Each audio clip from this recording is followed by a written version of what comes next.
ridge on the back of the Somme called Hawthorn Ridge, and this is a famous ridge here, just over there in those trees. A large mine was exploded on the 1st of July at 7:20. It was exploded to explode the mines almost at 7:30, dead on 0 hour for the Somme. The commanding officer of the divisions up here, Major General Hunter Weston, lost his nerve with that, and he argued to blow the mine. First of all, he wanted to blow them in the middle of the night. Eventually, he was out at 7:20. The only problem was that gave the Germans advance warning that the major attack was coming. So when the British troops stormed up this slope around this side of the battlefield, the Germans were already in place around the lip of this crater, ready to defend it, coming out at a double quick. So to give you an idea of where we actually are on the battlefield right now, just through there, hopefully you can see it, on the top of the far ridge line is the Auchvillers Memorial.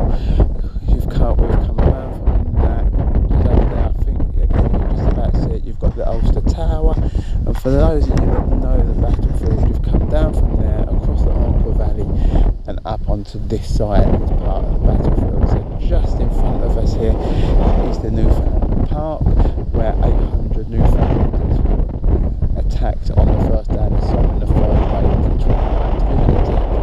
And the troops, you can just see the monument there to the 51st Highland Division, who eventually take this position here. In front of us you've got Hawthorn Ridge Cemetery Number I, and inside the park is Hawthorn Ridge Cemetery Number 2 plus the Ravine Cemetery. And these tree line that you can see closest in the dip, that's part of the Ravine, another infamous German defensive position. So looking back this way, because this is the way that the British came up the slope here at Hawthorn Ridge, just behind the tree line, just to the left of, just in front of us here, you have an area that was known as White City, because it was a large section of communication trenches and supply bases, and when it was dug out of the chalk soil here on the Somme, from the position, this high ground position of the Hawthorn Ridge, you can see it was white, so that's why it got the name White City. So again, the entrance there is the Hawthorn Ridge Cemetery Number 2, and then the church and village down there in front of us now is the town or the hamlet of Beaumont-Hamel. So the German position would have come through, passed through Ravine, up around here again. As I said before, German trench systems always ran on the high ground. When they often gave up ground to have the more strategic ground. So that's why they're up here. That's why the mine was detonated under this strong point, which is where we're going to go up to now. Advance up towards the Hawthorn Ridge Crater itself. Now from the Hawthorn Ridge Crater you drop down into a small valley, and then the battle line will continue. Both lines will continue up the other side of the village, of the hill. Now one of the reasons why I said this is a famous crater, it's not the biggest crater on the Somme. The biggest crater on the Somme is the Grand Crater back at La Basselle, which is far back there. You go back through, past Newfoundland Park, past the Ulster Tower, past Auchvillers Memorial, all the way back to the Beaumont-Hamel Road, which is kind of the centre of the position. It's not really, but the Beaumont-Hamel Road goes straight through the centre, through both lines, advance up, and that was the line and the axis of the overall assault that the British Army was attempting to make. Their first objective, the objective of the first day of the Battle of Somme, was to take the town of Bapaume, which is roughly 10 miles from Albert. As we know, most of the troops never made it even a tenth of that. Okay. Now, when we look down here, you'll see a number of crosses. So first of all, you've got the Celtic cross there, and that's a signifier of monument to one of the Scottish district divisions that fight here. And then further around you've got the Beaumont-Hamel Military Cemetery. Now just to the right of that cross, as we look at it at the moment, there's a small little lane leads off, and that's the famous Sunken Road. So what happened here was that the British front line was a lot further back, and troops were moved into that. Now I'll explain that when I get down. Going back to the Crater here at Hawthorn Ridge, why it's one of the most famous here is if you can remember any First World War footage, you often see this video of a mine crater exploding, a mine exploding. That's here, that's this crater. If you look over straight down the hill, there's like a little sheddy sort of thing, and that's where the photographer, filmmaker Jeffrey Malins, who filmed the film Walking the Somme, was positioned when it exploded at 7:20 on the 1st of July 1916. And so that's why this has become a major feature of the magazine. So we're going to go over to a wander, walk around the crater, and then we'll head down. Okay?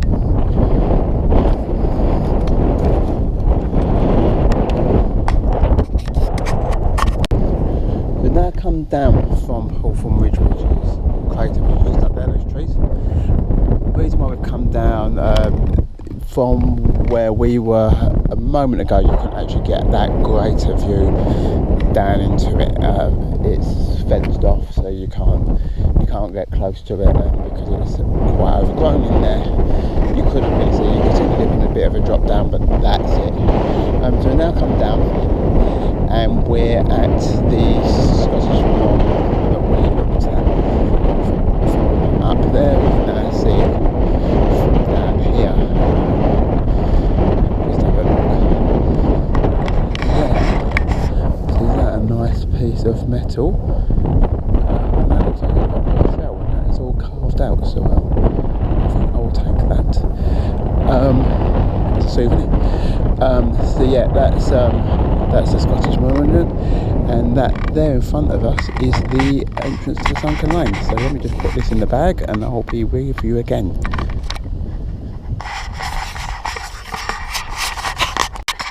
We're now walking into the Sunken Lane. Now on the prior to the 1st of July 1916, this lane was actually in the middle of no man's land. The British front line was off to our left over that direction over there. However, it was decided that the attack, the amount of ground that they would cover would be too much, and that instead, knowing that this lane was in here, there was a way out for the troops, a way to cut down that gap. So miners from the 252nd Royal Engineering Regiment dug tunnels from the main front line sector through into the Sunken Lane area here, from which the assault could be launched. And it was through those tunnels that Jeffrey Malins, the videographer who filmed the explosion of the mine, which is just over there, came through and videoed the troops sitting along here, along these banks here, the Royal Fusiliers, as they moved out to go over the top. Now we're going to follow in their footsteps, and we're going to go up the bank of the Sunken Road and out towards no man's land.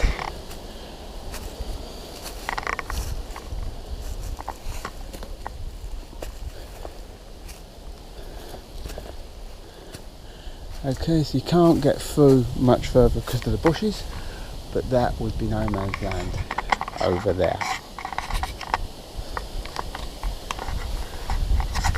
Here, I'm just going to go if you give you a closer look at the Sunken Lane here, and obviously they were going further along because it's a full battalion. It's the 1st Battalion Royal Fusiliers Regiment, and these men had been shipped back to France, having fought in Gallipoli in 1915, and it was this battalion that won the 6 VCs before breakfast in that campaign. So it's a very experienced, very hardened battalion that go up here. Unfortunately, as they come out of the Sunken Lane, they're hit by enemy machine gun fire from the village of Beaumont-Hamel, which sits just behind, down along the modern road leads to Beaumont-Hamel, and also enfilading fire coming in from the position that the Germans were able to make up on Hawthorn Ridge, having succumbed to having remanned the crater line after the assault. So we're just going to go up here, if I can get up there.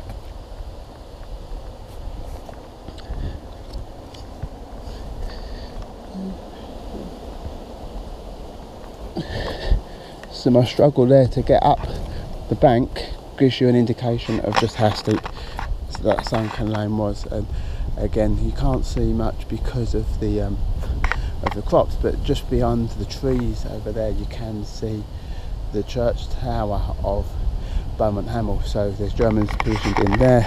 They've also positioned up there. If I can squeeze through the thickets here into this open field, you can see the crater of Hawthorn Ridge there. So the German line will be coming down from the right, from that position there, down towards the Beaumont-Hamel. Again, likewise like with most of the other villages on the Somme, that would have been raised to the ground at the time, but the Germans were very adept at fortifying their position. And then up along this ridge line here, German positions on the Somme, they had four positions, A, B, C and D lines, gradually going back further. So the A line is the front line, the D line is the furthest position back. During the Battle of the Somme, after the first day, most of this information, most of what we're talking about at the moment is the first day of the Somme, 1st of July. They also fortified their communication trenches so they could give flanking fire and enfilade fire from those positions as well. So it just gives you an insight into what the men here were facing as they came over the top of the sunken lane, a video that most of you no doubt have seen at some point. Sunken lane at the Hawthorn Ridge Crater area, and moving up this little grass track towards the Beaumont-Hamel Military Cemetery. And this is going to give you another look at the land across which the First Royal Fusiliers assaulted on the first day of July 1916, the first day of the Battle of the Somme.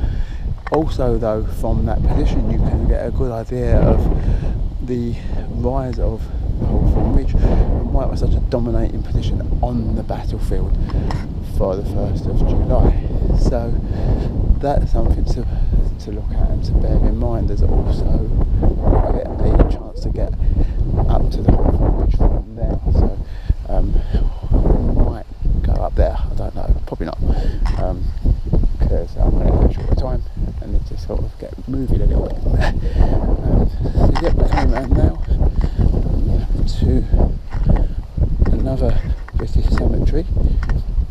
I say the British cemetery here at Beaumont-Hamel, and here it is here, nestled in no man's land. So I would imagine that the line, this German front line, possibly followed along, if you see from the Hawthorn Ridge Crater, the trees, and there's guys standing up there, there's a double barbed wire fence, comes down, drops into the valley, and then this line, this ridge line here where the trees are situated directly in front, that is, I would imagine, the German front line position. So also as they came across, they'd have been hit by the fire directly from that position, but also the fire coming down. Bearing in mind that a lot of that fire would have been machine gun fire, and with machine gun fire the machine gunners aren't actually firing for accuracy. Instead they're firing into an area, because if you've got a large group of men moving across this open land here and you're up there with a machine gun, it's a lot easier just to drop bullets down. That's why I've heard it described like raindrops. The sunken lane now, and up from along the track that follows it out of the area that is sunken. Now, sunken lanes on the Somme aren't unique. It's not the only sunken lane on the Somme. This is a common feature to any landscape that is very chalky. It erodes quite easily, and you get sunken lanes. We're now up on Redan Ridge, heading towards Redan Ridge Cemetery, which is the one just over there behind that hay bale. We've also, by coming up here, moved out of the area of operations of the 29th Division, which the First Royal Fusiliers were a part of, and also part of the 29th Division, which was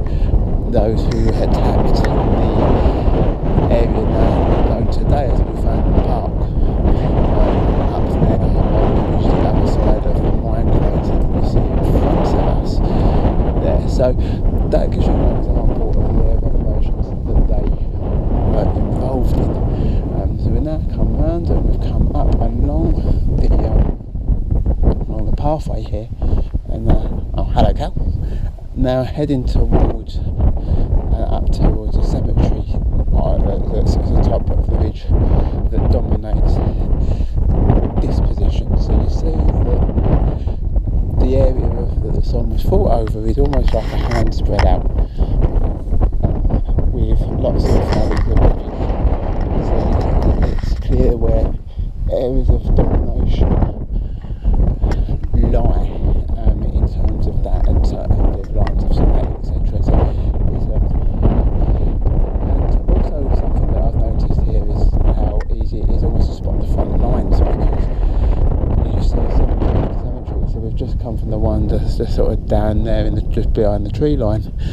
Up you've got Redan Ridge here, then you've got another cemetery here just behind it, and then there's another one further over. So it's almost, and these are what we call battlefield cemeteries. There's two types of cemeteries out here on the western front. You've either got battlefield or concentration.